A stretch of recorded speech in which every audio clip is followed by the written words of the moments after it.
So my name is Ruth Wooton, maiden name Ruth Ward, that's what I was known as at dancing.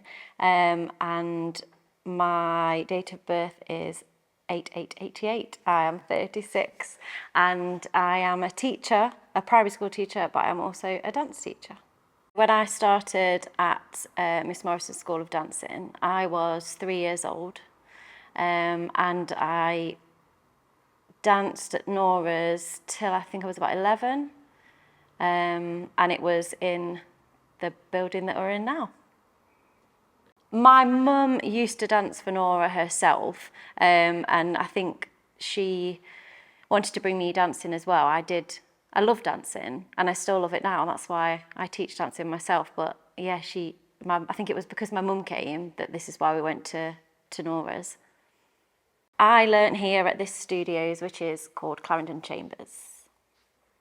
I think when I first met Miss Morrison, I just remember all of the clothes that she used to wear. She'd always have these tiny little heels on. You'd never see her in flat shoes. She was always in heels, and her hair was always so beautiful, and it was up and in a bun, and it looked like she was gliding across the room rather than walking. I always thought she was gliding. She was just a very elegant and quite graceful lady. I always looked at Miss Morrison like that. I thought she just looked a really nice lady. Lovely and tiny. She was very tiny. I think a lot of people thought Miss Morrison was quite strict, and in some respects she was, but I think that was just because she wanted everything perfect. She was so perfect herself, or she always looked so perfect. She just wanted the best for you, and I think maybe sometimes she was a little bit strict, but that's what makes a good teacher. I have quite a few memories of Miss Tess. I always remember thinking that she was the complete opposite of Miss Morrison. And when she would sit in her tiny little office that was just full of stuff, anything, and quite dusty, and she was just there. She never seemed to move. It's like she just lived in that room, and she was she was a lovely lady, but I was always more scared of her than Miss Morrison, because if there was any noise, you'd see her, she'd poke her head out and she might shout down the room and down the corridor, and she was always a bit scary. I think it was always just a passing, they're almost like ships in the night. You'd see that Nora would be in here and then Tess would be in that room, so you'd never really see them together unless it was a show, and then they might come on the stage or yeah, that's a really, really tricky actually, because I don't remember ever seeing them together the more I think about it. They were very different women, very different, complete polar opposites. When I came to this dance school, I did ballet and character and Greek in this room. And then in Studio 2, I did tap and modern till I was about 11, I think. And then I did competitions. We went to Scunthorpe, which was lovely, and Tamworth, which was a beautiful place. And I took part in lots of shows as well. And then exams, I did my exams in ballet, tap and modern when I was younger. So I came to the dance studios for lessons on Saturdays. Dancing was always a Saturday to me. That was all dancing. Saturdays were dancing. And then I used to come on Wednesday evenings, and then again on Fridays if I was coming for a private lesson, which was normally leading up to a competition or a show. But yeah, I just remember coming downstairs into that. There's a room underneath here where big, like really old sofas, and you just sit in there with my friends and chat while we waited to come up, and somebody would always be there shouting, "Watch the stairs, be careful on the stairs," because they're concrete steps, aren't they? And we didn't care, we just ran up. I think that in the private lessons, I think with Nora it would just be in here, and that would be a ballet session, or if it was for a tap or maybe a duet, it'd probably be with Louise Glenn in Studio 2. But I did a few solos, but not lots of solos. I used to do quite a few duets with a girl that I used to be with all the time, really. We did loads of duets. I participated in lots of the annual shows, and it was quite a family affair because my dad used to help out a lot behind behind the scenes and backstage. And there's some photos that I found that there was me. There's some steps in the Cooperative Arts Theatre, and there was all the big girls, and I always wanted to be a big girl, and there were just people to look up to, and there's me sitting on one of their knees, and they're in these massive pink dresses, and I'm sat there like this, like I just don't want to be there. But they were amazing. It was all, you'd have so many costumes, which that some of the mums would make, and the costumes were amazing. Really amazing, and it just so much work could go into the shows. It was such a special time and so much fun. Like I loved it. Just a bit of performing and there was always a packed audience there because Nora's school was just so loved, and it was well known at the time.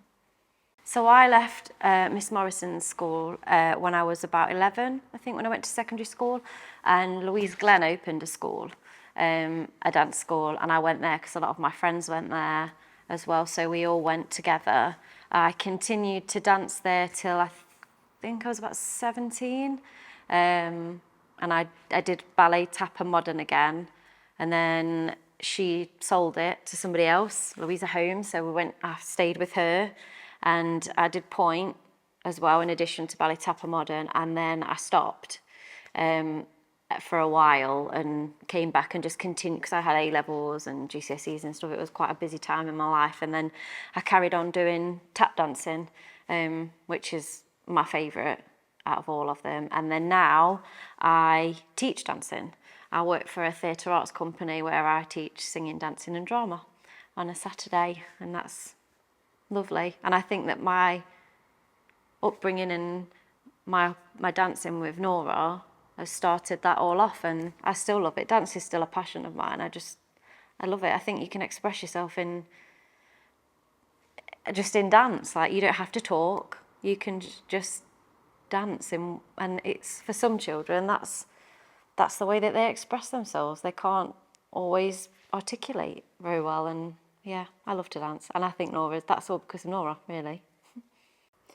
I think from attending dance classes from being really young, I think you gain a lot of discipline, especially with ballet. Ballet itself is quite strict, and I think that's probably why Nora was strict, because it had to be. That's just how, if you're a ballet dancer, you stood up straight, and you followed the steps that she told you. She was a teacher. It taught me lots about respect, and she showed me how to teach.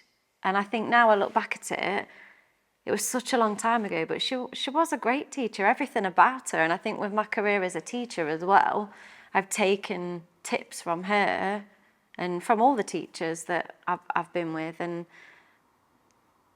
yeah, I think if I was to describe Miss Morrison in a few words, I would describe her as elegant, graceful, petite, and sweet. When I came here and started dancing, as well as doing all the dancing, I made so many friends. And actually, I had separate lots of friends, but there was always, dance friends were always different. They were into the same things as you. And I think here is just such a lovely, I've got so many lovely memories. Coming back in was just amazing, and just get back into dance. It's just a chance to express yourself and just be free. You can leave all your troubles at the door and just put on some music. You just take your socks off and then just dance around, or leave your socks on. Have a bit of extra slide. Somebody else told me about a ghost, and I don't remember ever seeing a ghost, but it was always really cold, like, especially downstairs in the changing room, where you just used to chat to people, and it was just what you did on a Saturday. You came to dancing, and my mum and dad might walk into town while I was here, and you'd sit down there, and it'd be cold. But it was cold as you walked through, so there might have been a ghost here, I don't know. I don't know whether there was a ghost. Yes, I remember the doors, because you were never allowed in when they were shut, and you had to wait until they called you in. and the floor used to be a little bit squeaky in certain places, and whenever you rehearsed for shows, you'd sit in just underneath the stage because there was more room on this side. And then I just remember, like, when I was really little, looking up at the big girls, because it was the big girls that you looked up to, and to see, I want to be a big girl one day. And especially when they did the can-can in the shows, I used to always want to do the can-can, but I wasn't here long enough to do the can-can. So Get to do the can-can. I didn't get to do the can-can, but maybe one day I might get to do the can-can. I really can't remember a lot, but I remember, you know, when you hear, you kind of remember little things, and that smell. Ooh. Yeah. He used to always come with a massive bag as well, and I only had 3 pairs of shoes. But he came with so much stuff, just in case. And yeah,